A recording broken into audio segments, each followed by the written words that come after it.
topic, which is admission of a partner. Now, it is basically the inclusion of a new partner into the partnership firm.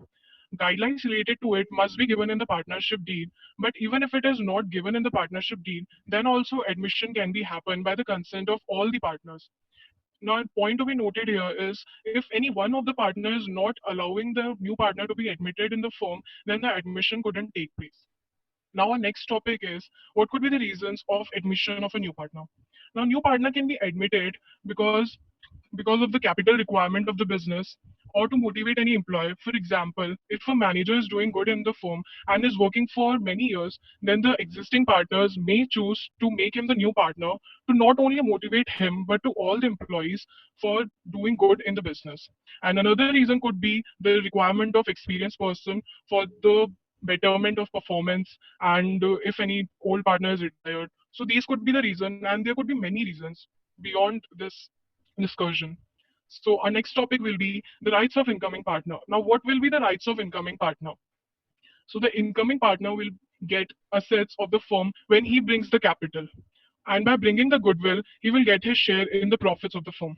Now, apart from that, the new partner will also get some other rights, which is right to take participate actively in the activities of business and right to take decisions regarding it. And he can also inspect the accounts of the firm. And along these, he will also get the unlimited liability, just like other partners have. Our next topic is adjustments. Now, certain adjustments have to be take place at the time of admission of a partner. First, we will calculate new PSR and sacrificing ratio, and the accounting treatment of goodwill will be done nextly, and then the revaluation of assets and liabilities, which we're going to explain shortly. And the accounting treatment of accumulated profits and losses will be distributed to all partners in all ratio. And then the adjustment of capital accounts of partners by any of the two approach. Now, since Om is not present, I would like to take over this part. So the next topic is revaluation of assets and liabilities.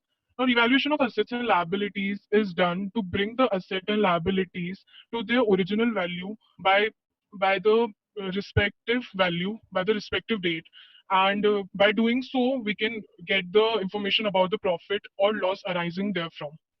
Now, next topic is why is it necessary to do revaluation of assets and liabilities at the time of admission of a partner?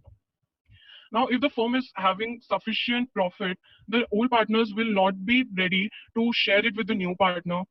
And if the firm is incurring losses, then the new partner will not be ready to suffer that loss. So these could be the reason of doing revaluation at the time of admission of a partner. Now, there could be two situations of revaluation of assets and liabilities. Whether the revised value of assets and liabilities is to be transferred to the balance sheet, the new balance sheet, or the partner decided not to show it in the new balance sheet. If it is to be shown in the new balance sheet, revaluation account will be made, which is a nominal account. And if it is not to be showed in the balance sheet, a single adjustment entry is to be done and no revaluation account is to be maintained. Thank you. For further explanation, I would like to invite Rupal Rathore.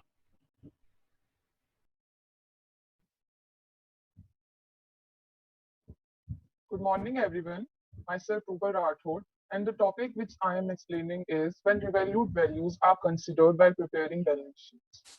So, profit on revaluation arises when there is some increase in asset and some decrease in liability, and when an unrecorded liability arises. So, these all will result in a profit on revaluation. And a loss on revaluation occurs when there is a decrease in asset and increase in liability, and when an unrecorded liability arises. Here are some journal entries of revaluations of assets and liabilities. So, when there is an increase in asset or an unrecorded asset arises, we will debit asset account to revaluation account. As we know, there is an increase in asset, so as per the rule, this will be debited. And for decrease in the value of asset, revaluation account debit to asset account. Third, for increase in the value of liability or when some unrecorded liability arises, revaluation account debit to liability account. As we know, increase in liability is credited. Fourth, for decrease in the value of liability, liability account debit to revaluation account. As per the rule, when liability decreases, the account is debited. And for transferring profit on revaluation, revaluation account debit to old partner's capital account in old ratio. And for transferring loss on revaluation, old partner's capital account debit to revaluation account in old ratio. Now here is the format of revaluation account. On the debit side, decrease in value of assets, increase in value of liabilities, unrecorded liabilities, and gain on revaluation, which is transferred to old partner's capital account in old ratio, is entered. And on the credit side, if there is some increase in value of asset and decrease in value of liabilities, and when an unrecorded asset arises, and the loss which is on revaluation, which is transferred to old partner's capital account in their old ratios. So these are posted to the ledger account. Here is an example. So A and B are partners in a firm in a ratio of 3:2. And this is their balance sheet. And these are the adjustments which they agreed upon.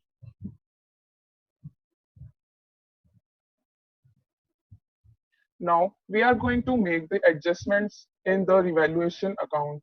So to stock account debit 4,000 as the stock got reduced by 4,000. To furniture account debit 5,000 as furniture's value got reduced by 5,000. And outstanding rent account as an unrecorded liability arised which is of 15,000. And to creditors account as creditors got increased by 10,000. And on the debit side and on the credit side, by unrecorded asset account as an unrecorded asset arise, which is the value of 20,000. By prepaid insurance account as there is a decrease in liability and the amount is 2,000. And the loss which is transferred to A's and B's capital account. So this was revaluation of assets and liabilities. Now I would like to call Bulbul for further explanation. Thank you. Good morning, everyone. So the case second is when revised figures are not to be recorded in the balance sheet, it will be mentioned in the question that we do not need to record the assets and liabilities of in the balance sheet. So in this case, the valuation account is not to be made and single adjustment entry is to be passed. For that was we will adjust all the assets and liabilities together and then get a net effect of them and then we will do the entry of adjustment. We must look at the effect of capital or current account of the partners. Gaining partners' capital or current account will be debited because decrease in capital is debited and sacrificing partners' capital or current account will be credited. As per the rule, increase in capital is credited. Now before moving, we must know the meaning of sacrificing ratio. So the ratio in which the old partner sacrifices their share of profit in favor of incoming partner is called sacrificing ratio. Sacrificing ratio is equals to old ratio minus new ratio. Old ratio is the existing ratio in which all partners of the firm were sharing profits and losses in the past. And new ratio is the ratio in which all partners, including new partner, share the future profit and losses. Let's take a look on its journal entry. The entry will be gaining partners capital or current account debit to sacrificing partners capital or current account. Now I would like to call Avishri Gupta for further explanation. Good morning, one and all. Now, let us understand with an example. In the question, we have given ratio of ABC is 6:1 and a given balance sheet we have. Since we don't want to present the revised value of assets and liability in the balance sheet, we first adjust the assets and liability and get the net effect of them. So, first one will be as plant and machinery decreasing by 10,000. It will lead to loss for the firm. As land and building will increase by 50,000, there will be profit of 50,000. Now, creditors has been decreasing by 10,000, which will leads to profit and decreasing liabilities profit for the firm. Then there's a loss due to increase in outstanding expenses will increase in liability. It will loss for the firm. After evaluating this, the net effect is 35,000.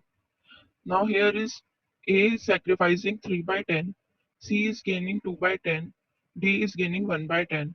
Now let's take a look on journal entry. C's capital account debit 7,000, B's capital account debit 3,500 to A's capital account 10,500. Now the new balance sheet is on the liability sides we have creditors 1 lakh, outstanding expenses 85,000, bills payable 45,000, bank overdraft 50,000, and capitals are A 3 lakh 10,500, B 2 lakh, C 93,000, D 1 lakh, and total is 7 lakh.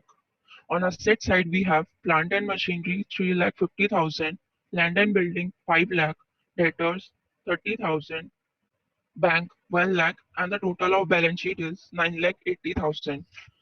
As it is shown that the balance sheet has been matched. That's it for our presentation. Thanks for watching and giving your precious time.